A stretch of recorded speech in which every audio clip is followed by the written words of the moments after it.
Повеќе годишните хидрометеоролошки показатели посочуваат дека од година во година се намалува количеството врнежи, а она што особено загрижува се релативно топлите зими, кои не дозволуваат околните планини на нив да се формира висока снежна покривка, која во текот на зимата и напролет ќе обезбеди стабилен доток на вода во езерата. Каква е хидролошката состојба во однос на водениот потенцијал на езерата во земјава, ќе дознаеме во наредните минути во разговорот на Елизабета Мемич со хидрологот Атанас Угрински. Може ли овие последни дождови, а и снегот последен што паднат, да ги прогласиме за спасувачки во однос на водниот потенцијал на езерата во Македонија?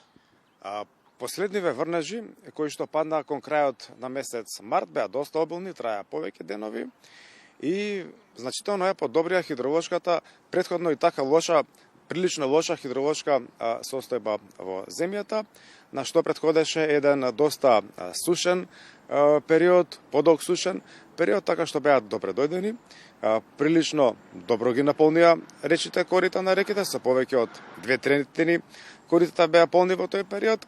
Меѓутоа, поради сушниот, подолг сушен период во изминатиот период, тоа сепак се испостави дека се само моментални пикови на реките, кои што веќе во наредниот период во овие 2 недели почнуваат да го намалуваат својот водостој и полека да се враќаат во рамките на просекот за овој период од годината, а и веќе и под просекот од овој период од годината. Значи, овие врнежи ја облажија само состојбата, меѓутоа фалеше многу вода, има дефицит на вода во земјата, во реките, која што се уште не е доволно надополнета. Може ли да зборуваме за некаква повеќе годишна суша? Да, секако дека можеме да зборуваме. Изминативите неколку години беа прилично исклучително сушни, што се одрази на дотекот на вода од површинските реки, меѓутоа сето тоа влијаеше и врз состојбата на природните езера низ земјата, каде што мислам дека состојбата е најкритична и најалармантна. Како што е познато, Управата за хидрометеоролошки работи, помеѓу другото, врши мониторинг и на природните езера низ земјата, односно ги мониторира водостојот, нивото на езерата, како и температурата на водата. Така што можам да кажам дека врз основа на податоци од хидролошките станици кои што се лоцирани на овие езера, како и врз основа на податоци од нашите наблюдувачи, дека во изминатиот период и не само во изминатиот период, туку во еден подолг, еден повеќе годишен наназад период, имаме исклучително намалување на водостојот на природните езера во земјата. Пред се ова се однесува на Преспанското езеро, чија што состојба е најалармантна и најкритична. Имено во последниве години, секој лето, езерото ги урива рекордите за апсолутно појавениот минимум. Значи, од максимално појавениот водостој во 1963 година, па се до апсолутно минимално појавениот на 28 ноември минатата година, има разлика од 10 метри. Значи, езерото осцилира во рамките... губиме езерото. Да, осцилира во рамките во обсек од тие 10 метри, односно за 10 метри е намалено, за повеќе од 10 метри е намалено нивото на езерото во текот на тие години, на тој повеќе годишен период, а сето тоа се интензивира во последниве неколку години, каде што интензивно се повлекува водата, интензивно се намалува тој водостој, водомерните летви остануваат на суво, принудени сме да ги поместуваме и да ги поместуваме се понатаму каде што во минатото биле длабоко потопени со вода, така што можам да кажам дека состојбата со Преспанското езеро најалармантна и најкритична. Моментално, според денешниот податок, нивото на Преспанското езеро е 17 см над тој апсолутен појавен минимум на 28 ноември минатата година, но тоа е очекувано и својствено за овој период од годината, но во очекување на летниот период, каде што се очекува повисоки температури, се очекува и понатамошно ново повлекување, очекувам повторно да го достигне тој апсолутен минимум, па дури и да го надмине во текот на летните и есенските периоди што следат. Дојранско езеро? Дојранското езеро исто така во изминатите 1,5-2 години е прилично алармантна состојбата, не е како Преспанското, меѓутоа интензивно и тука се намалува водостојот. Неговиот водостој во рамки на целиот период исто така осцилира во широки граници, во диапазон од повеќе од 7 метри, од максимално појавениот во 1956 до минималниот на 13 ноември минатата година.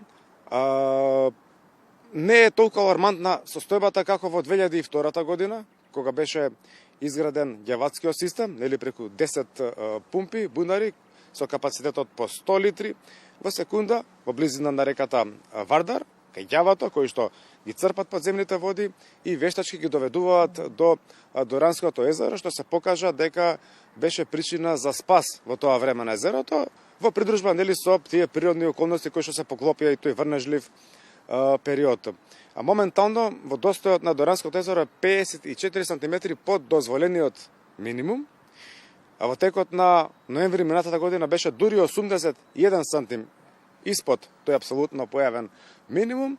Имаме некој подобрување во овој период, меѓутоа како што кажав, во очекување сме се на летниот период каде што повторно се очекува да се намалува и водостојот на Дојранското езеро, кое што мора се напомене дека се карактеризира со мала површина, со мали длабини, со мал волумен на вода воопшто, така што лесно реагира при појава на интензивни и поголеми врнежи, лесно го зголемува својот водостој, додека при појава на сушни периоди, во летото при појава на ветер и испарување, па многу лесно и го намалува својот водостој, а доста често знае целосно да замрзне при ниски температури, при минусни температури, како што беше случајот во 2017 година, во месец ноември, кога целата површина на езерото беше замрзната. Охридското езеро, каква е состојбата со него? Можам да кажам дека Охридското езеро се наоѓа во некои оптимални граници. Минимално дозволениот е на кота 693,10 см метри над морето, а максималниот 693,75 метри над морето. Значи има простор од тие 65 см каде што е пропишано да осцилира. Денешниот податок вели дека езерото на кота 693,32, што е некаде на средина помеѓу овој минимален и максимален опсек на појавување, така што можам да кажам дека засега немаме проблеми со Охридското езеро, а тој по вештачки пат се регулира преку двете вештачки градби во струга на самото езеро, така што можам да кажам дека не е толку критична и алармантна како со Преспанското и со Дојранското езеро. Најавувате дожди во наредниот период, оние познати пролетни дождови, но ме интересира каква водена маса би била спас за нашите природни езера? Колка временски период би требало да имаме дожд за до некоја нормала да се стигне? Така. Значи, потребен е подолг временски период за некое поосетно подобрување на состојбата со езерата. Овие врнежи што ги имаме деновиве се премногу локални, паѓаат на многу мали територии, се изолирани и незначително, па дури воопшто не можат да влијаат на подобрување на состојбата со езерата. Инаку, причините за појава на вакво ниското ниво, посебно на Преспанското езеро, е повеќе кратна. Пред се можам да кажам дека тука во прв ред е присутен природниот фактор преку подолгиот сушен период што преовладуваше во тој изминат период, намалениот дотек на вода од површинските води, намаленото прихранување на вода од подземните води, потоа исто така климатските промени не може да се избегнат во тој поглед кој што се присутни. Преспанското езеро е еден, можем да кажем, добар пример за тие климатски промени. Потоа недоволната истраженост на конекцијата помеѓу Преспанското и Охридското езеро. Знаеме дека Преспанското езеро се наоѓа на околу 155 метра над нивото на Охридското езеро, така што се уште недоволно истражена таа поврзаност на карстниот терен истекува. И колку е тој истек што од Преспанското езеро оди во Охридското, кој што мислам дека посебно во летниот период од годината е се понагласен, а исто така тука влие и прекумерната употреба и користење на вода од бунарите, на подземните води, пред се за наводнување, но и за останатите потреби, не само во нашата земја, туку, како што знаеме, Преспанското езеро го делиме со Грција и со Албанија, така што мислам дека тоа е меѓудржавен проблем и дека на меѓудржавно ниво треба да се најде, да се изнајде тоа решение. Во последно време имаме комисија, односно тело кое што е задолжено за таа работа. Мислам дека имаше неколку состаноци за таа проблематика, меѓутоа сметам дека треба да се интензивираат се повеќе и повеќе овие меѓудржавни активности, да се воспостават, да се утврдат со договори тие минимални и максимални дозволени коти на овие езера и да се ревидираат постојните. Ако се вратиме во минатото, која година во минатото била, да кажеме, бериќетна за нашите езера? Па 1963 можем да кажем дека беше доста бериќетна, како што споменавме, Преспанското езеро го достигнува тогаш врвот, исто така тогаш се појавува и пикот на реките, значи површинскиот дотек од реките тогаш најголем кон езерата, така што можем да кажем дека таа 63-та е една од повлажните во нашата земја. 62-та исто знаеме поплавите дека се случуваат во 62-та во нашата земја и исто така бе извел 1979 година, кога повторно беше зголемен дотекот од површинските реки, а исто така имаше и поплавувања во сливот на река Треска и во Скопскиот регион, во Скопје големите поплави. А како најсушни би ги извел 1990 година, кога што беше голема криза со реките, кои што најголем дел од реките го достигна минимум токму во таа година, исто 2002 година кога Дојранското езеро се наоѓаше пред колапс и кога се изгради тој Ѓаватски канал кој што овозможи спас тогаш на езерото.